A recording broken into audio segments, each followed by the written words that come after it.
jolie pâte à pancake. On va venir déposer sur le dos. Hop. On va venir déposer directement, hop, sur nos pommes. On va récupérer nos 4 dernières pommes qu'on va déposer juste ici. Nos 2 tranches qu'on va mettre à frire. Voilà. Une fois que notre première couche de pancake et nos pommes ont commencé à cuire, on va pouvoir aller dans notre pâte à pancake, plonger une deuxième fois pour faire une deuxième couche. Hop, on va venir déposer. On va jouer un petit peu dans le pralin et on va faire pivoter. Voilà, une fois que c'est bien imbibé, qu'on a bien recouvert avec le pralin, on va pouvoir mettre une deuxième fois en friture assez rapidement. Voilà, une fois que c'est cuit, on va pouvoir les retirer de l'huile. On va enlever un maximum d'huile. On va pouvoir les transvaser sur notre plaque. On retire nos spatules. On les retire, c'est assez simple. Et maintenant, on va partir avec nos pommes. Alors maintenant, on va s'occuper de notre compoté de pommes. On va mettre tout ce qu'il nous faut ici. On va récupérer notre beurre pour faire revenir nos pommes. Voilà, on met pas mal de sucre pour que ça caramélise. Maintenant, on va récupérer nos spatules et on va un petit peu mélanger le tout. Et on va récupérer notre calva et une louche. On va venir déposer pas mal de calva. Voilà. Une fois qu'on a fait un beau trou, on laisse légèrement chauffer le calva. On attend un petit peu que ça chauffe. Et là, on va pouvoir envoyer un petit coup. Ça prend feu. C'est parfait. Ça flambe. Et là, on va déposer de la cannelle bien fumée. Voilà. Une fois que vos pommes sont confites, vous allez pouvoir les débarrasser. On va pouvoir décaler ça et partir pour l'assemblage. On va pouvoir récupérer une pochette et la garnir avec nos pommes caramélisées. Là, on va avoir une belle pochette. Voilà, une fois qu'on a bien gonflé notre pochette, on va récupérer petit street food, un petit peu de chantilly avec du caramel. Hop.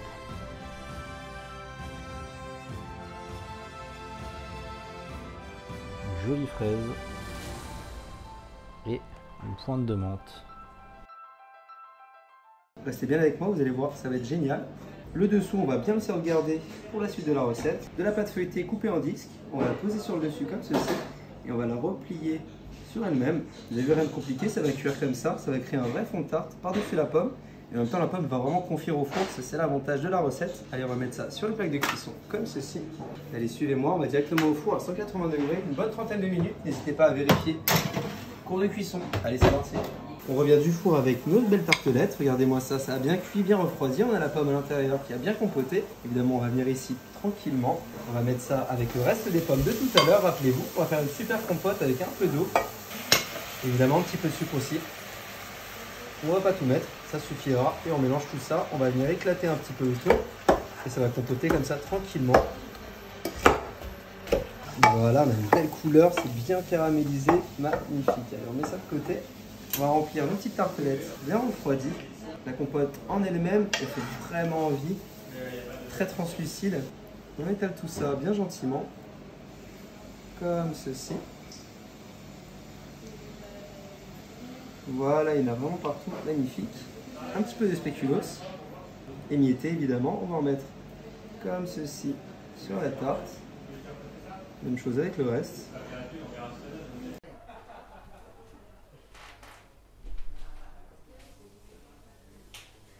Allez, on tapote tout ça, regardez-moi, c'est bien lisse.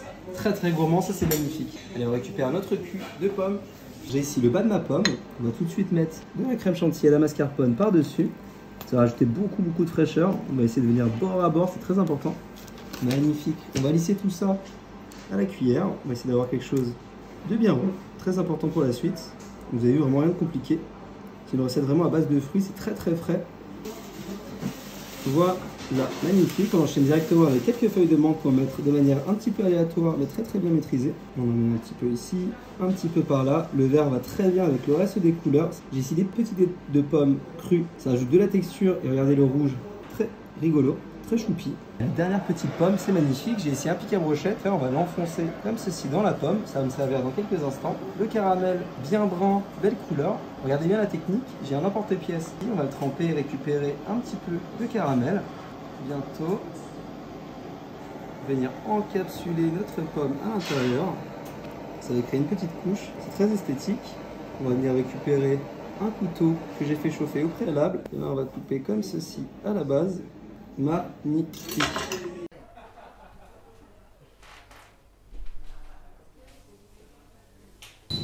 Allez, on vient avec notre petite pomme. On la pose sur notre gâteau, on enlève le pic et regardez-moi comment c'est beau.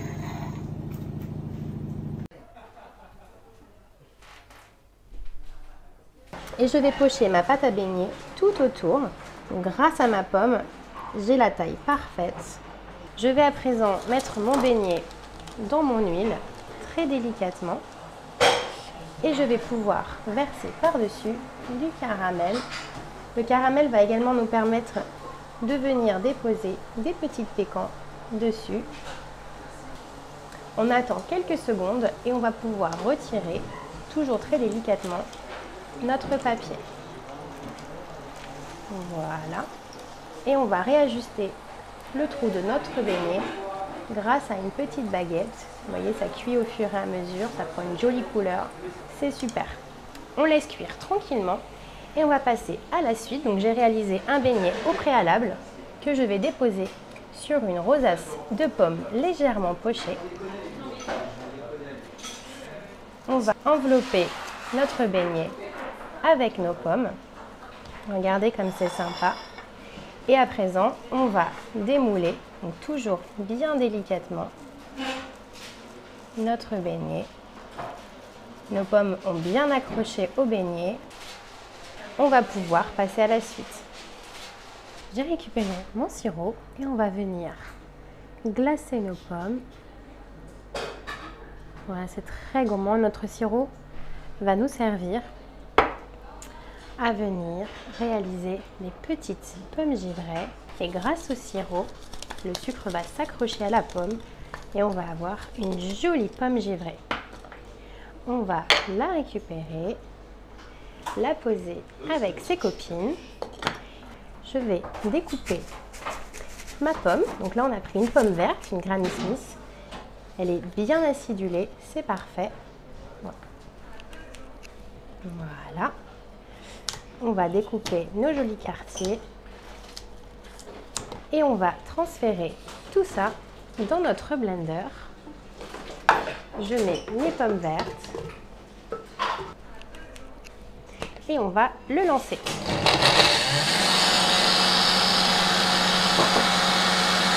On va ouvrir notre cidre. Hop, on adore ce bruit et on va tout mettre dans nos pommes.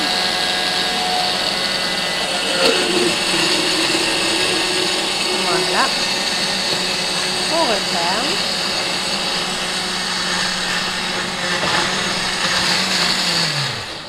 Voilà, notre sorbet est prêt. On va verser tout ça dans notre plat. Parfait. Et on va envoyer tout ça au congélateur. Moi, j'en ai préparé un d'avance pour pouvoir monter ma pomme. Donc, avec une fourchette, on va venir gratter le dessus comme ceci. Voilà, c'est super. Et avec ma petite boule à glace, je vais venir garnir ma pomme de mes petites boules de sorbet. On enchaîne sur une jolie crème montée maison et on va amener notre pomme avec ses copines juste ici. Et on passe à la suite. On va pouvoir passer à l'assemblage de notre dessert. Je vais remettre du caramel sur notre vase. Très très gourmand. On va pouvoir poser nos jolies pommes givrées. On va se mettre des petites pécans comme ceci. On rapporte du croquant, très important. C'est gourmand. Et on va poser nos petits chapeaux givrés sur le dessus. Et voilà, notre super dessert givré est prêt à être dévoré.